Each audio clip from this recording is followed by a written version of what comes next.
Bueno, bienvenidos todos, buenas tardes. Acá estamos en el campus universitario de la Universidad Católica de Córdoba.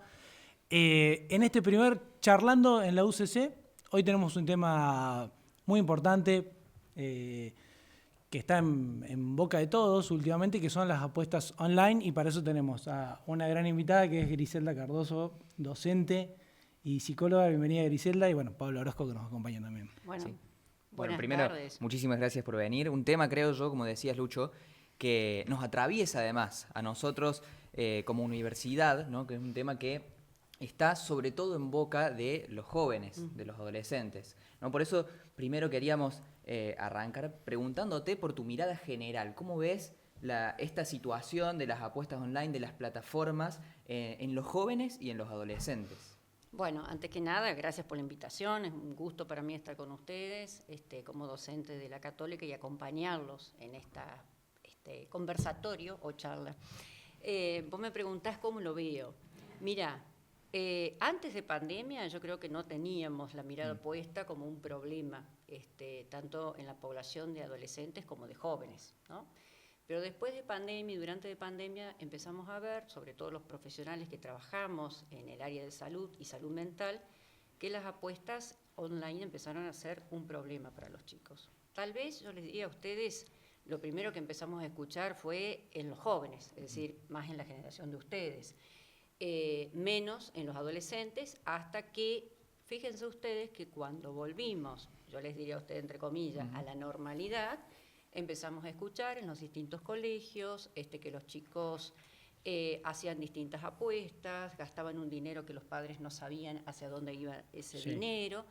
Y como siempre, los docentes son los primeros que advierten, o aquellas personas que trabajan en las instituciones escolares son los primeros que advierten que esto empezó a ser un problema.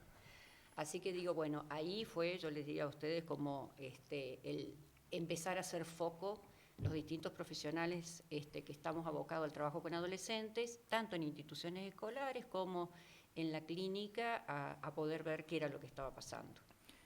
¿Qué hubo ahí? Mencionás la pandemia como un quiebre, ¿no? Temporal. ¿Qué hubo alrededor de esa etapa que fomentó todo este tipo de cuestiones? El tema de las apuestas online estuvo siempre.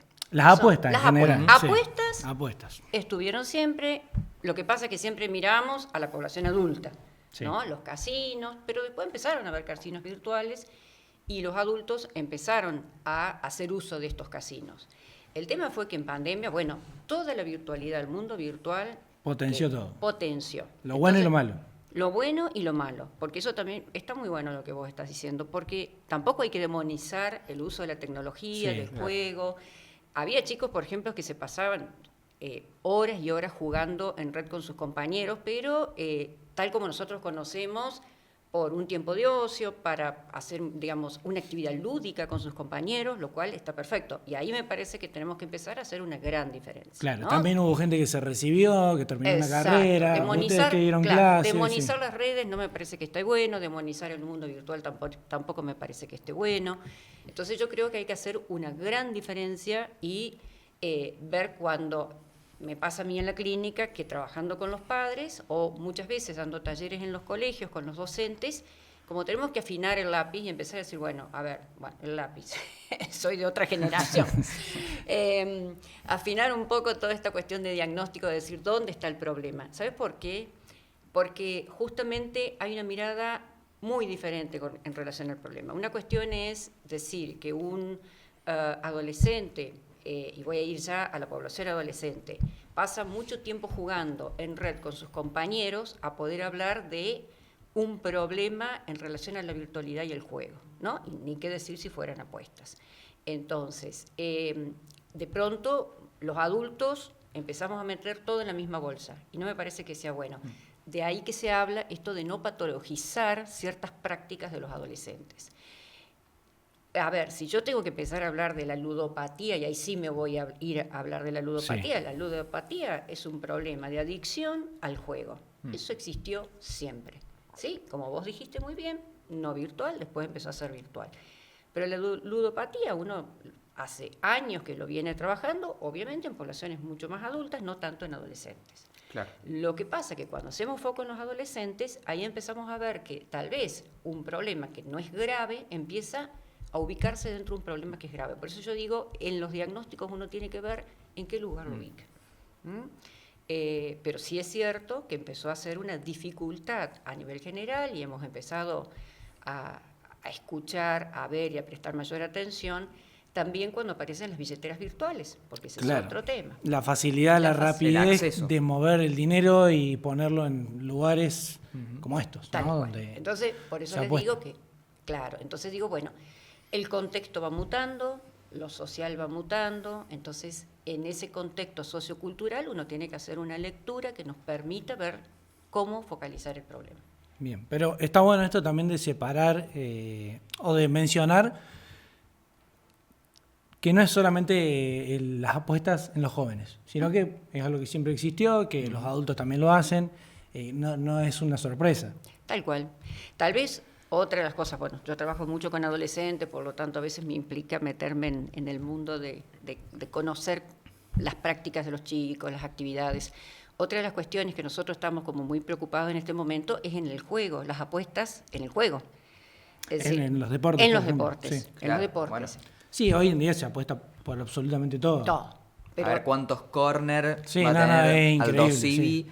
Sí. Exacto. Entonces, y además también creo, yo como consumidor también del deporte, ha habido un crecimiento exponencial de, por ejemplo, la publicidad de todas estas plataformas de apuestas en el fútbol, en los equipos, en las camisetas. El nombre del torneo lleva una de las marcas de las casas de apuestas más conocidas. Después tenemos, no sé, puede haber deportistas que tratan de concientizar. Que no.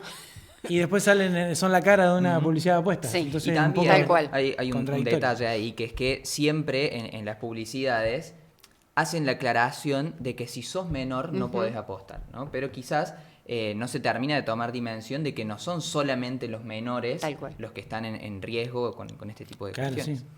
Sí. Sí, yo creo que ese es todo un tema porque yo diría que hay ciertos, digamos, líderes, ídolos en el deporte que son muy seguidos por los chicos chiquitos, desde las infancias, por los adolescentes. Entonces digo, esto que ustedes mismos dicen, como en la publicidad aparece una cara visible, aunque después se diga que no está bueno que apuesten o que si sos menor no apuestes, pero creo que también hay que pensar qué nos transmiten los medios, bueno, quiénes son los que están representando, digamos, ciertas aplicaciones en relación al juego. Me parece que ahí el Estado tiene que regular un poquito más la cosa. Me parece que ahí sería bueno como cuidar un poco más ciertos detalles porque, vuelvo a insistir, el adulto puede y es consciente. Ustedes son jóvenes y ustedes pueden hacer una elección.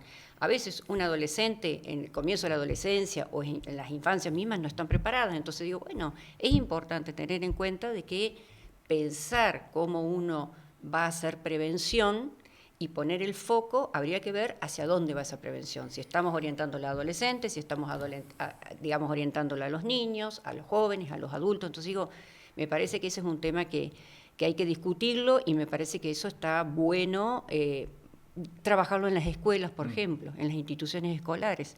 Entonces digo, cuando uno piensa, por ejemplo, en este momento se está discutiendo mucho, perdón que le salte este tema, pero va asociado al uso del celular. Celular sí, celular no en las instituciones escolares. Las aplicaciones es vía celular. Entonces digo, que el celular no aparezca en la escuela también fue discutido por este tema.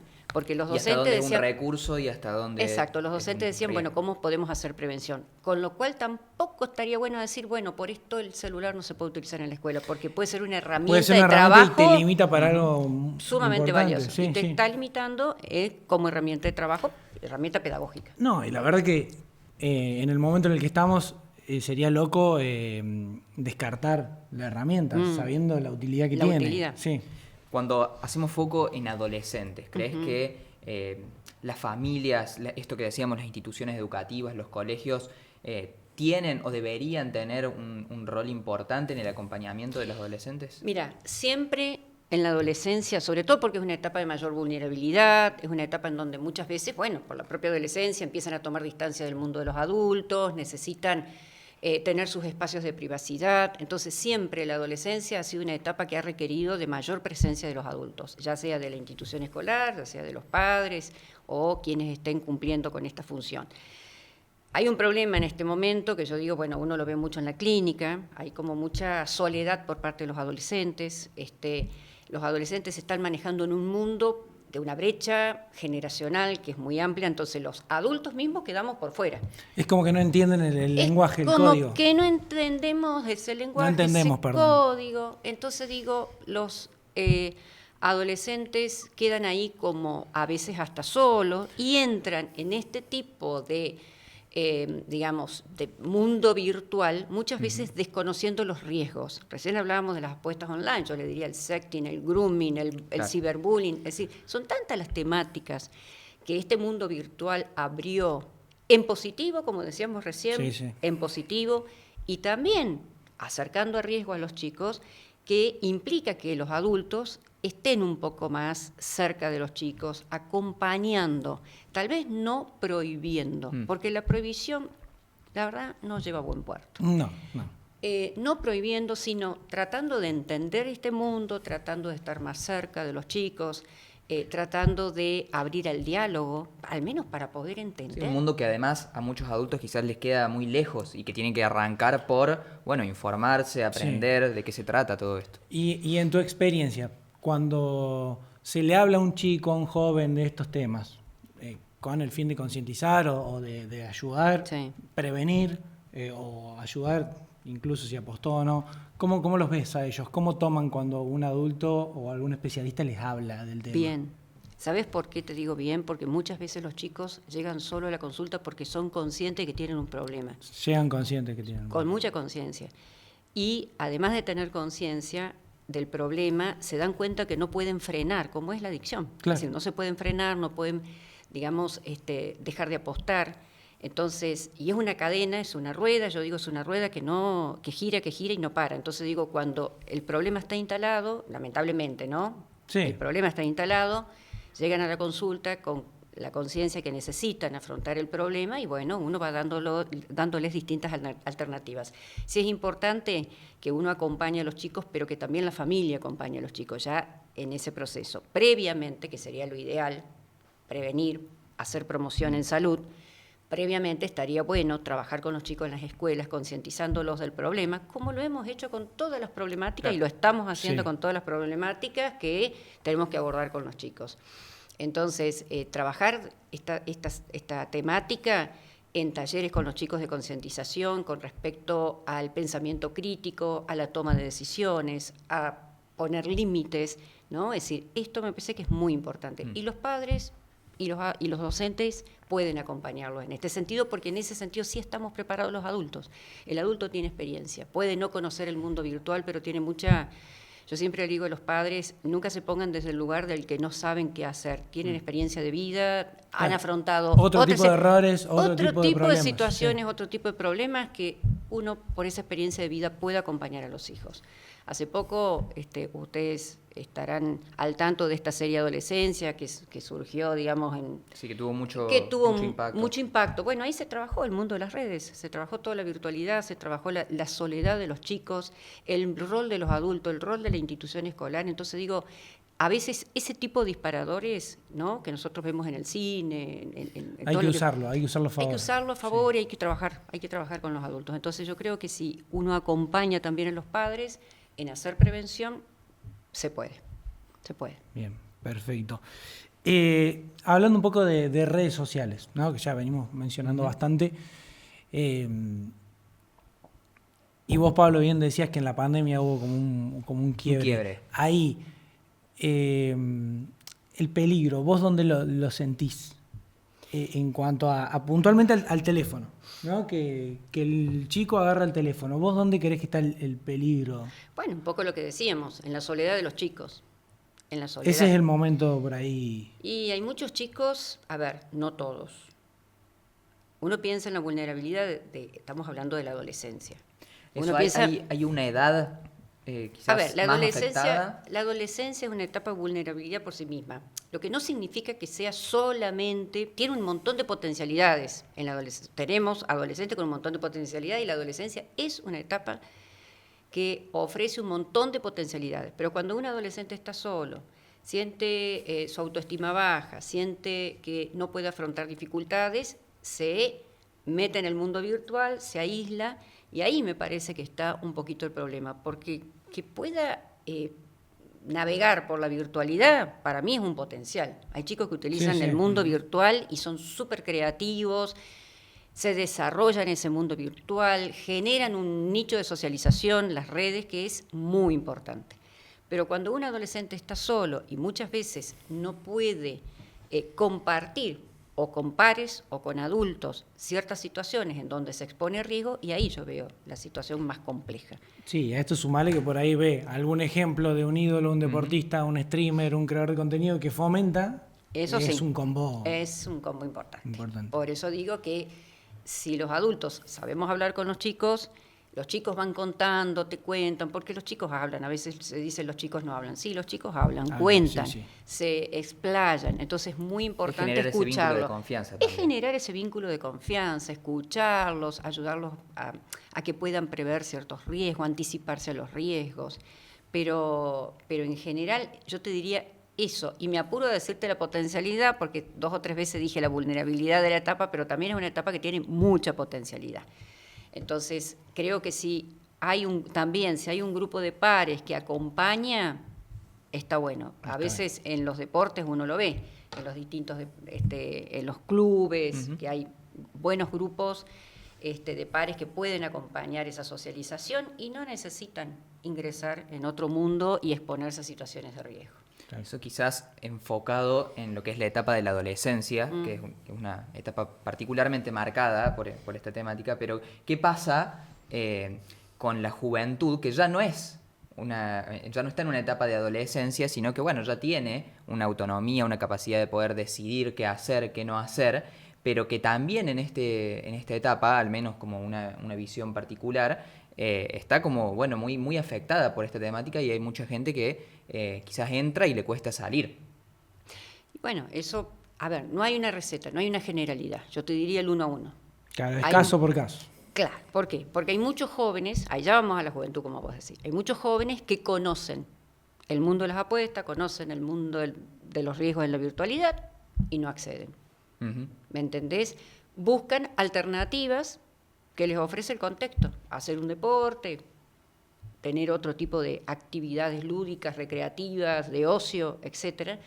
Entonces digo, yo te diría que es el 1 a 1. Habría que ver por qué algunos jóvenes acceden, se quedan, porque también uno podría decir, bueno, si alguien tuvo la experiencia de hacer una apuesta, tampoco estamos hablando de un problema y de la ludopatía, no. Claro. Estamos hablando cuando hay un problema que se instala. Por eso yo les decía a ustedes, por eso yo les decía a ustedes, ojo, cuando uno generaliza y pone como un problema grave y termina siendo una adicción al juego. Para hablar de adicción tiene que haber realmente ciertos componentes. Entonces, hay chicos que han tenido la experiencia, y conozco gente que ha tenido la experiencia de jugar, apostar y apostar.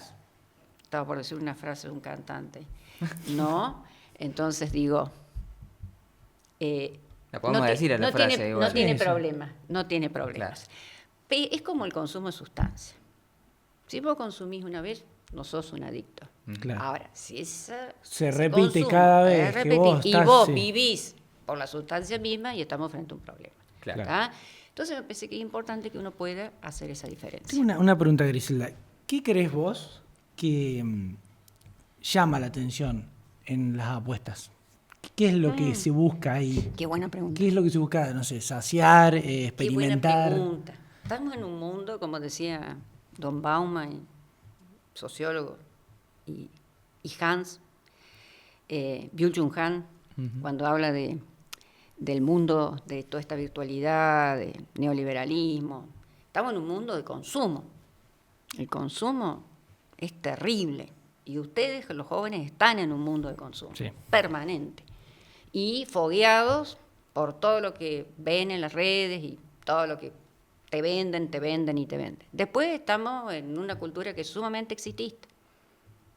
Y una cultura que va a lo instantáneo. Es decir, lamentablemente nosotros vemos lo que es el mundo del trabajo. Vos trabajás, que es lo que tal vez otras generaciones, y yo lo mamé de chica, a mí me enseñaron Y eso lleva su tiempo. Claro, es eso la forma, es un digamos, esfuerzo, es un tiempo, es un esfuerzo. Entonces digo, hoy los chicos van más a lo instantáneo, más a lo, yo diría, a veces hasta lo fácil, pero se cae también en un En un mundo, segundo también se cae. Sí, pero se cae en un como sí, porque eso es fugaz. Así Hay como como una ganar, atracción perder. en el supuesto De dinero fácil, eso de la digamos. plata Sí, fácil, la que plata fácil. podés ganar una vez, pero Sí. también se te puede caer en un Estoy acá. segundo. Y también, todo, por ¿no? ejemplo, en el caso por ahí de los deportes, se mezcla, como me imagino, esto de la plata fácil con una actividad que en definitiva te gusta, digamos, como puede ser el fútbol, entonces es como una Bien. combinación que entre las dos cosas es muy atractiva. Incluso hasta podés, yo de fútbol sé, entonces te da más esa... ¿Vos sabés de fútbol? Yo sé muchísimo de fútbol. Para otro stream lo podemos hablar en profundidad, pero digo, se puede mezclar como, Tal como esas cual. dos cosas. Y sí, se mezcla, pero digamos, si vamos a lo macro, que es donde yo más, como psicóloga, trato de analizar lo macro. Porque yo vuelvo a insistir una cosa, a veces cuando nos quedamos haciendo foco en una etapa vital, o la adolescencia, o la juventud, y focalizamos todo en esto, nos estamos olvidando que las adolescencias, porque son plurales, los jóvenes son plurales, se desarrollan dentro de un nicho social que es mucho más macro, en donde están los valores, donde están los ideales, la ideología, los valores y los ideales de esta modernidad líquida o la modernidad de la transparencia. Todo esto fue mutando, todo cambió. Entonces, por eso yo te decía, esto de el tiempo que implica ganar económicamente algo, esto lo instantáneo, lo fugaz, lo fácil, el consumo, lo que me permite tener el dinero cash rápidamente. Entonces, por eso les digo, es todo un tema mucho más complejo. Por eso a veces nos sirve poner solamente el foco en los chicos para hacer prevención, y las campañas tendrían que revisar esto, sino que sirve, bueno, ver un poco más cómo tomamos otros ejes de salud para poder pensar en la promoción de la salud, para poder pensar en esta capacidad de los chicos de poder poner un freno frente a todos estos riesgos. Bien, es como demasiada información también, ¿no? Que los chicos reciben y bueno, Mucha. algunos pueden más, otros menos y Muchas. terminan cayendo. Y sí. Te pregunto desde tu rol, ¿no? ¿Qué pasa en los colegios en cuanto a estos temas? ¿Se habla, no se habla? En algunos sí, en otros no. Mira, yo trabajo con un equipo de investigación en la Universidad Nacional de Córdoba, dirijo el Observatorio de Adolescencias, y desde ahí las instituciones escolares siempre nos piden trabajar con las escuelas, con los chicos y con los docentes. En general te piden charlas. Nosotros ya hace muchos años, sobre todo más por el consumo de sustancias, que hace muchos años que trabajamos Sí. focalizando en consumo de sustancias, nosotros decimos que las charlas no tienen sentido. Los chicos saben más que nosotros. Entonces yo voy y aprendo de los chicos. Y así es En sus simple. respuestas, en sus intervenciones. Exacto, es así. Entonces lo que hacemos es trabajar potenciando las habilidades psicosociales. ¿Qué son las habilidades psicosociales? Son el puente entre el hacer y el conocimiento, te diría yo, entre la práctica y el conocimiento. Entonces, desarrollar destrezas de comunicación asertiva, en donde un adolescente puede decir no a la droga, no a las apuestas online, no a ciertos riesgos en la que... Esas habilidades que Claro, puedan claro, el ser útiles pensamiento para diferentes crítico, cosas, ¿no? exacto, No puntualizar exactamente. una problemática. Por eso se llaman también habilidades para la vida. Son habilidades que te permiten desarrollarte en el mundo, en el contexto en el cual vos estás, y afrontar las distintas dificultades, desarrollar pensamiento crítico, un pensamiento creativo, la capacidad de toma de decisiones. Entonces, a eso apuntamos nosotros. Entonces, habilidades que a vos te permitan, frente a distintas situaciones en las que vos podés estar expuesto a riesgos, ahí empezar a trabajar. Sí me parece que en general empezamos tarde. Empezamos cuando ya llegó el problema. Cuando ya el problema está Ya encima. está acá- muy visible. Exacto. Y ya es un problema. que Exacto. escaló. Entonces vos tenés que empezar a trabajar antes con los chicos. Nosotros, por ejemplo, en todas estas temáticas que nosotros trabajamos en colegios, siempre decimos que hay que empezar desde o el primer año, si es secundario, o ya Desde el primario. desde el primario. Desde el primario. Entonces vos vas, porque esto es gradual, ¿sí? Sí, Vos vas promocionando estas habilidades, fortaleces. Y es más o menos en la edad que la mayoría de los niños empiezan a tener el celular y y estar cada vez más temprano. A estar a un clic, digamos. Claro, cada vez más temprano usan el celular, pero volvemos a lo mismo. Es necesaria la tecnología, es fundamental para desarrollar habilidades en el mundo, hoy todo. Lo que pasa que, bueno, también hay que educarlos en el uso, Claro. hay que ayudarlos, acompañarlos en ese uso. El marco legal, si se quiere, en torno a este tema. ¿También está esto, llegamos tarde o hay un marco suficiente? Y vos fíjate que cuando esto explotó la bomba con respecto a los juegos en relación a la virtualidad, que fue no hace mucho, bueno, ahí nos empezamos a ver qué leyes teníamos, cómo se podía desde el Estado prevenir, y bueno, se están trabajando en algunas provincias. Entonces digo, pero hay mucha resistencia. Piensen por qué. Hay mucha resistencia. Sí, cuestiones económicas, negocio, Exacto. poder. Hay mucha resistencia. Pero estaría bueno poder pensar, bueno, el rol que tiene el Estado y el rol que tenemos todos, porque tampoco le vamos a tirar la pelota al Estado solamente, todos. El compromiso que tenemos todos para poder abordar estas temáticas, y creo que, bueno, cada uno desde el lugar donde está algo puede hacer. Bien. Yo te hago la última para cerrar, que me parece que está bueno decirlo, por si hay alguien que le está tocando este tema de cerca, si hay algún chico que considera que tiene un problema, ¿a dónde puede recurrir si dice, che, necesito ayuda? O un familiar mío necesita ayuda. Bueno, a ver, hay instituciones en Córdoba, sanatorios, que se dedican a trabajar la problemática del consumo en general, entonces apuntar a esas instituciones públicas y privadas. Sí. Y después, bueno, en relación a la escuela, te voy a decir particularmente, en general las instituciones escolares solicitan a las universidades algún tipo de acompañamiento institucional, ya sea por esto que yo le decía a ustedes, talleres que uno puede dar con los adolescentes, charlas para los adultos, porque sí, también nosotros hemos dado charlas a los adultos, padres de familia o docentes. Entonces, yo soy docente de la Católica, estoy en la cátedra de adolescencia, en la cátedra de psicopatología infanto-juvenil, entonces acercarse a nuestra casa, a la Universidad Católica, seguramente en la Facultad de Ciencias de la Salud habrá otros grupos que trabajan. Entonces digo, bueno, las universidades, los que nos dedicamos a investigar y trabajar en promoción de la salud y prevención de riesgo con adolescentes, en general acompañamos a las instituciones escolares. Así que bueno, sería más o menos y después, obviamente, que los casos individuales ya cada uno sabrá dónde hacerse ver, atender o solicitar ayuda o lo que sea. Bueno, gracias Griselda por el tiempo. Por favor, gracias a ustedes. Gracias, Pablo, Gracias por la invitación. Sí. Bueno, así pasó el primer Charlando en la UCC. Nos vemos en el próximo.